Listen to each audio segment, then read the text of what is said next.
Hey, what's up, dreamers? Welcome back to my channel, D. Marie Dreams. I'm D. Marie. For those of you who are new, I am a divorce and dream coach, an author, a real estate investor, and a professor. Today in this video, if you've been following me, you know that I talked about the signs of a toxic relationship. A lot of times those signs are so subtle that you don't even know that you're being impacted or affected by those subtle signs. So today I wanted to talk to you more about my own personal experience and how being in a toxic relationship actually impacted my life. So for starters, first thing I want to talk about is this book that I'm reading. Currently reading this book, and it is by an author who I absolutely resonate very well with. Her name is Chanel Jasmine Clark, and in this book she talks about her own personal experience with narcissistic abuse and toxic relationships. And so the name of the book is called Mother Made You, Mother F You. And while I was reading the book, I'm almost finished, as you can see. I have just a little bit more to go to complete it and to finish it. But as I was reading this book, a lot of the things in this book really resonated with me, because some of the things, some, not all, some of the things really took me back to my own toxic relationship. Some of the things in this book actually I had to deal with as well. And so I really appreciate other survivors like Chanel who are voicing and being completely transparent and honest about their journeys, because that then helps all of us to heal. And so again, today I just wanted to talk about how my own personal toxic relationship impacted me. So one of the things that I can honestly say is that one of the first ways it impacted me personally is that it impacted mental health and my physical health. And I literally over time started to morph into a different person. And so what I mean by that is my mental health, some of the things that I enjoyed doing, I stopped doing. And anybody who knows me, I'm a very outgoing, happy, social butterfly of a person who loves to travel and loves to eat and try new foods. I stopped doing that in my relationship. The only thing that I was doing was working. I was not having fun. I wasn't traveling. I was not trying new foods or going to new restaurants or any of those things that I love to do. And so that was one of the things that really impacted me, is that I couldn't truly be authentically me and be who I really am. And so another thing that really took a toll on my mental health was isolation. I don't have the same friends today that I had back then. And so because I was isolated from family, from friends, and that isolation sometimes it can be really debilitating, because what begins to happen is you cling to your relationship, you cling to this person who you think loves you, and so everybody else kind of falls by the wayside. And when you need to turn to someone to talk to them about what you're experiencing, you have no one to talk to except that person. And so in the next relationship that I get into, I am no longer going to be isolated from friends or family, because my friends and my family, they have my best interests. So I will no longer choose isolation. I will no longer live that lifestyle, because a lot of times manipulators and toxic individuals, narcissistic individuals, they want to pull you away from your family and your friends. So that's something that I refuse to let happen again. Something else that impacted me, I stopped smiling. Again, I am full of life, full of laughter. My nickname in college was Sunshine because I'm always laughing, always cracking jokes, and I really enjoy life and everything that life has to offer. So when I stopped smiling and I stopped joking and I just kind of had a stone face with no emotion, that was another way that my toxic relationship had impacted me. Unfortunately, when you sometimes get into these toxic relationships, they can suck all the joy and all of the inspiration, the motivation, your love for life out of you because they're toxic. And so all of the things that you love to do, all of the people that you would hang around and find joy in, and they found joy in you, they're no longer there by your side. So of course it's going to impact you. So for me, again, I didn't have family, I didn't have friends really by me because I was isolated. So of course that's going to wipe the smile off my face and not allow me to enjoy life, essentially. Something else that is really hard for me to talk about during this toxic relationship that I was in, my self-esteem really suffered.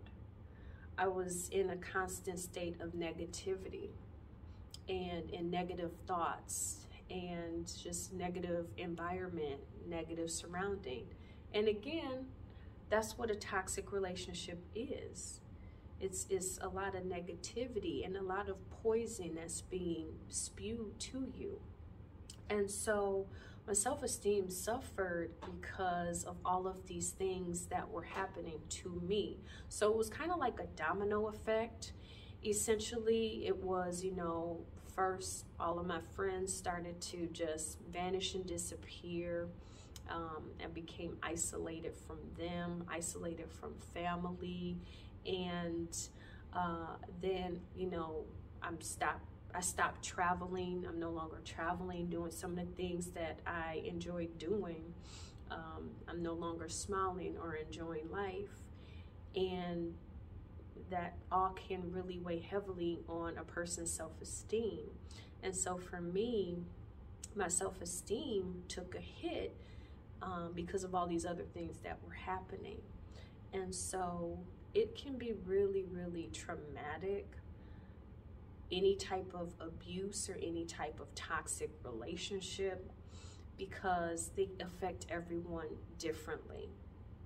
And so I encourage anyone out there who is in this type of negative, toxic relationship to seek help. Seek someone who you really trust and set a plan, because you deserve better. You deserve more. Once I looked in the mirror and I discovered that I didn't even recognize myself anymore, that's when I knew that I had to make some plans and some arrangements and start to get out of that type of situation, get out of that relationship. So again, if any of these things are happening to you, I would really recommend that you do some soul searching, because a lot of times abuse and toxicity in the beginning can look one way. A lot of times you might not even be able to recognize it or see it for what it is.